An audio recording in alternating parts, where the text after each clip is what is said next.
Hello, you're listening to the Solo Monk Show, episode 36. I don't do these very often. And honestly, it's because I create so much stuff that, I feel like I talk enough. So I just feel weird talking about myself. I found a semi-healthy way to process everything through the art that I create. So there ain't much left over afterwards, intellectually and kind of spiritually spent. If you draw 10 hours a day, you'll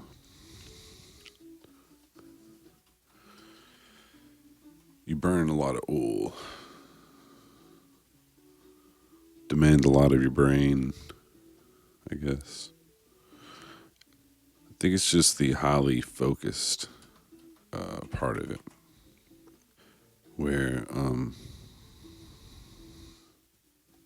you get zoned in, get into the flow state. It's like a hyperspace.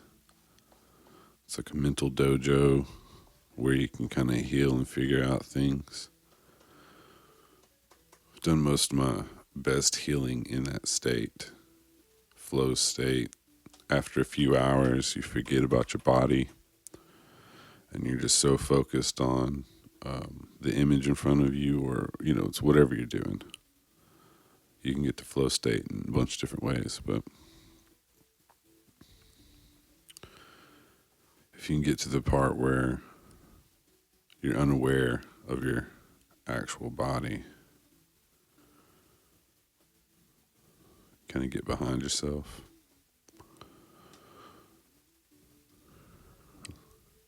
kind of loosens up a lot of stuff, especially if you feel trapped. And when you're very traumatized, you can kind of feel trapped by your own consciousness and the way that you process information, and how you always feel like there's some kind of threat, and you can't ever rest, and you can't stay at attention 24 hours a day, all the time, waiting for something bad happening. It burns you out. But focusing heavily, having the time to do it. I'm lucky that it's kind of my job, even though I don't make enough money to survive off of it at the moment. It's my job. I wake up and do it, and there are benefits to it, specifically with my history. And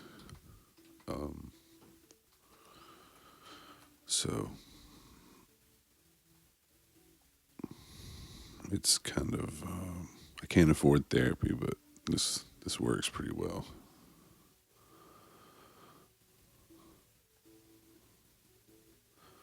And if I'm ever so depressed that I can't get up and draw, then I'm in real trouble. Trying to stay away from pharmaceuticals and alcohol too. I used to really love alcohol, but I don't know. I got rid of the nihilist in me once I actually was afraid of dying again. And my heart condition helped with that. Made me realize that I had limitations, that I couldn't take every challenge, I couldn't eat every loss.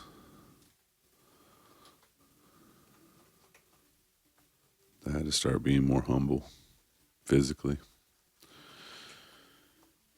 Getting sleep. For a long time, I don't think I had more than 3 hours of sleep a night. And I kind of normalized it because I had been that way since I was a teenager. And the first time I had a heart thing happen to me, the doc was like, "How much do you sleep?" I was like, sleep about 5 hours a night, and then I wake up every 45 minutes randomly, reposition myself. He's like, yeah, that's probably your issue there. After he asked me how long I'd been doing it, I said since I was a teenager. So, yep. So for a long time, I was just pushing my body real hard, and now I can't. So learning every day what's actually possible. But it's made me way more creative. Something real about limitations, that it makes you focus, and you can become more creative within your new defined limitations. You can be paralyzed by choices sometimes. And I've never really had that issue, but I've definitely very often been defined by my limitations. As in, I'm trying to do this. This is what I got. This is how much time I have. I'm the only person who can work on it. I got to do it. And teaching myself a lot of weird stuff to get to that point.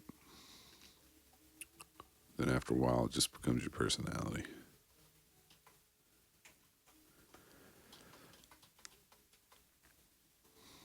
I'm drawing right now.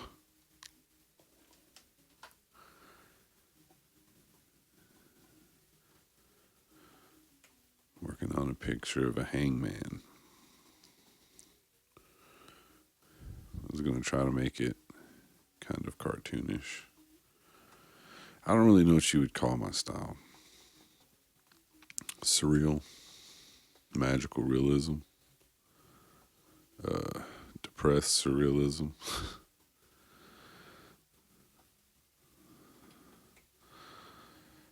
It's like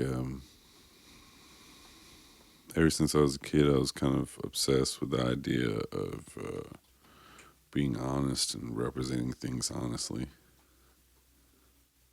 And that's why I got into punk rock.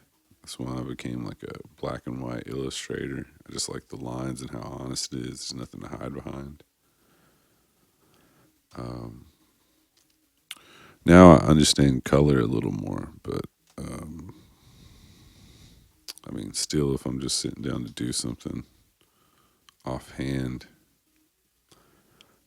I'm probably illustrating, just doing drawings. I love painting, but it's a lot to keep up with after a while. I had a couple hundred paintings up until a few months ago. It takes up a lot of space. And every time you practice at it, you're just creating more shit. If you can't sell it, it's just it gets depressing. Surrounded by failure.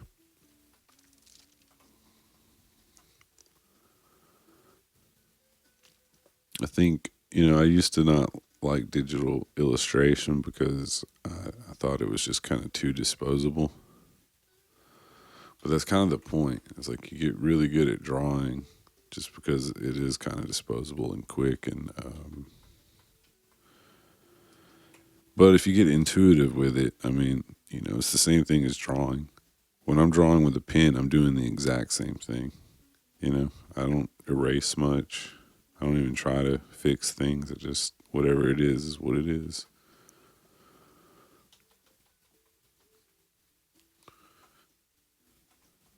Because the coolest thing about drawings is the human aspect. Like trying to do something realistic or specific to a style is kind of missing the point. Illustration, you're illustrating, bringing something to life. You're creating a very complex visual symbol set, Within a drawing, there's like a whole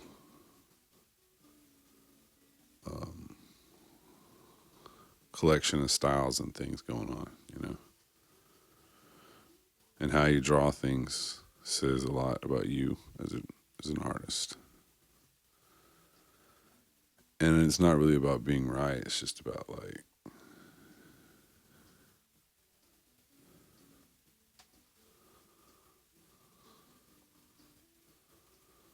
it's just about showing your style. Because there's only one of you. There might be a lot of things like you, but there's only one of you. And how you perceive things, and how your hands work, and how your eyes work, it's all like a fingerprint, and that's what creates novelty. It's not about recreating Studio Ghibli shit or something.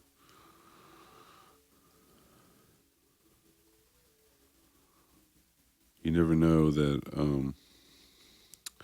I mean, art is weird and culture is weird, so it's just you don't know if your shit is the right shit or not.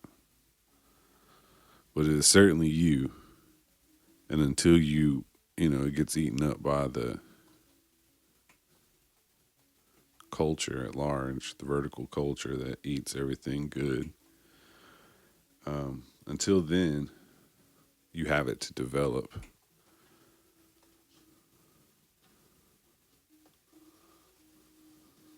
And there's less shame in it, like aspiring to be other people just don't work. And it's not good for you. It's not good for your brain.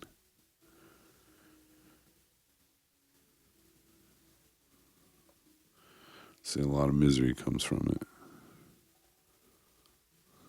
Expectations.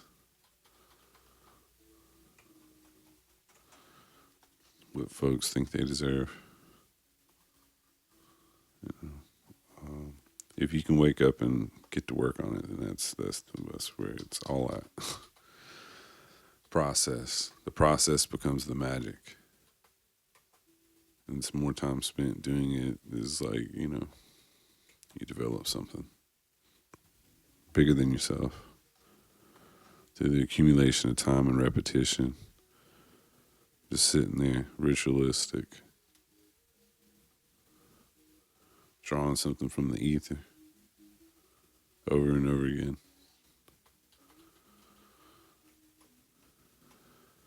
It's like it's its own magic. If you can do anything, a shit ton.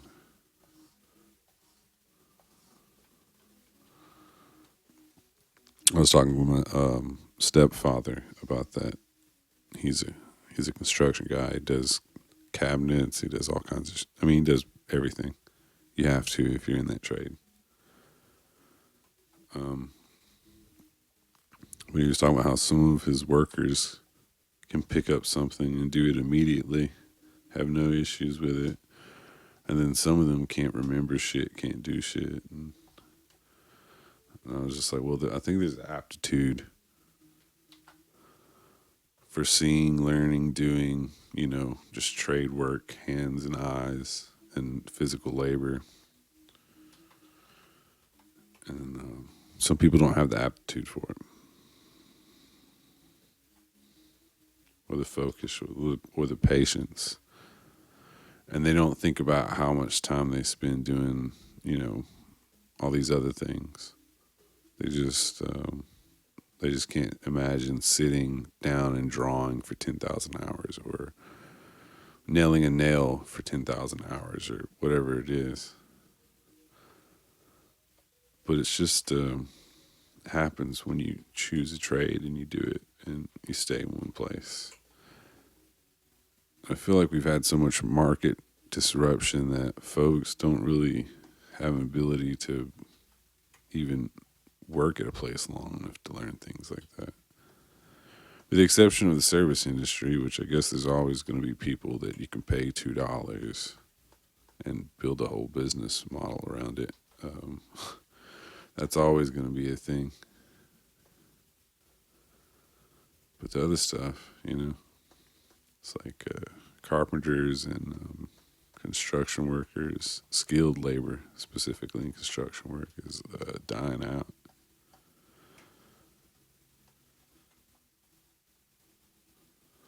You have to be so self-organized to do it. On top of that, having like the physical capability to do it day in, day out for decades. Networking all the time, exchanging numbers, getting calls all hours of the day. Can you come do this next Tuesday? Just constantly re-engaging. It's a lot, and it's feeling pretty similar being an artist. That having consistent commissions is tough. I haven't cracked the code yet. I don't really know what to do about it, except just keep creating stuff. Keep drawing, keep trying to get better. Maybe you'll draw something that like strikes a chord with somebody. Right now, I have a couple hundred coloring pages that I need to organize into my first coloring book. I've been working on this project for, I guess, about a year and a half now. Whenever I started the Patreon, I started doing them. At least in an organized way, like putting them all in one folder and labeling them. And I was like, this will be a long-term project. And I've gotten to the point where I'm like, I don't know how I'm going to edit them. So I'm just going to have to sit down one day and go through all of them, pick like the top 100, put out the first book. It's going to be pretty surreal stuff.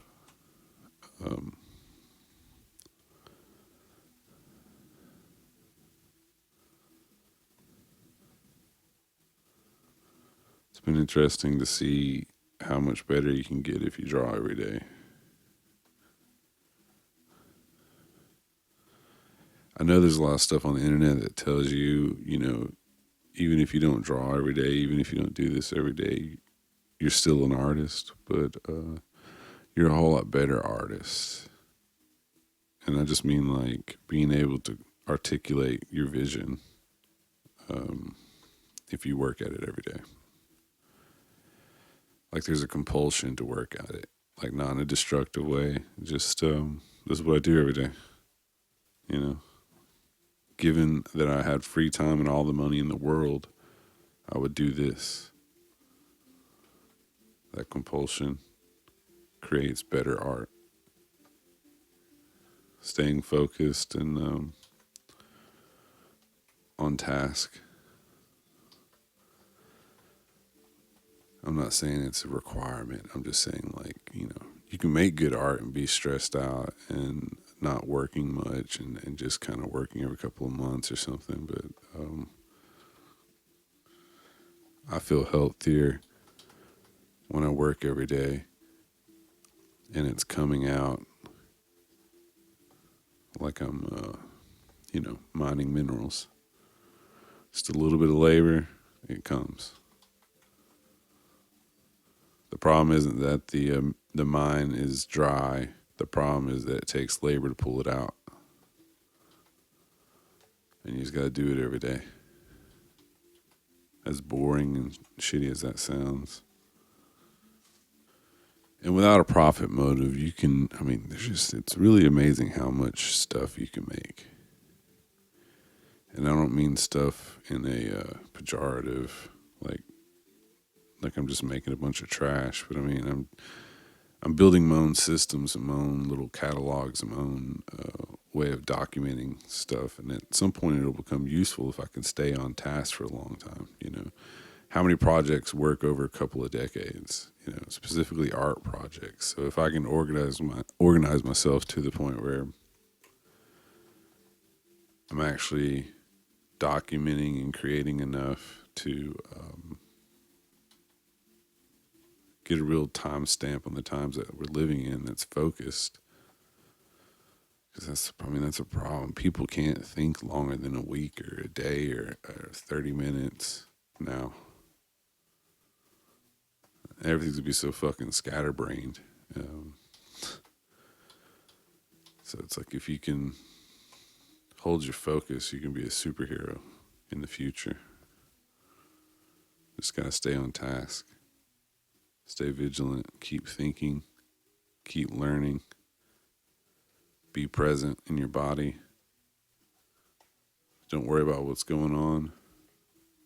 I mean, worry about it. Obviously, I read shit about politics every day and trying to stay informed, but like, you still got to wake up and just work your little process.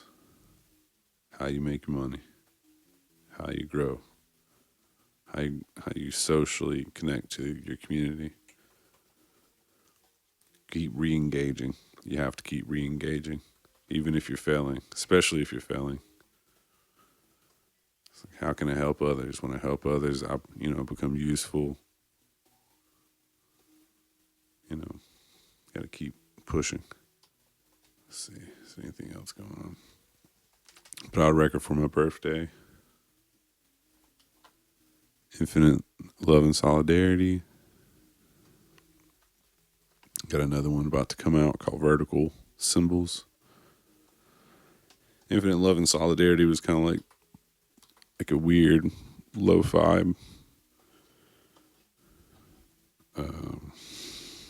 pop record, kind of. I don't really make pop records because I make a bunch of weird production stuff, but and I try to do one take on vocals and one take on instruments and that type of thing. So I just try to do an honest performance if it was just me in a room with a bunch of different versions of me. But yeah, it's like a kind of like a pop record, I guess. My version of a pop record. Lots of singing and lyrical bits. And anyway, this next record is gonna have more rapping and poetry and musical parts and intros and outros and just it's packed full of things. Vertical Symbols. I think it's coming out next month. About 40 minutes into the music. I just gotta figure out a way to organize all of it and put it all in one big idea.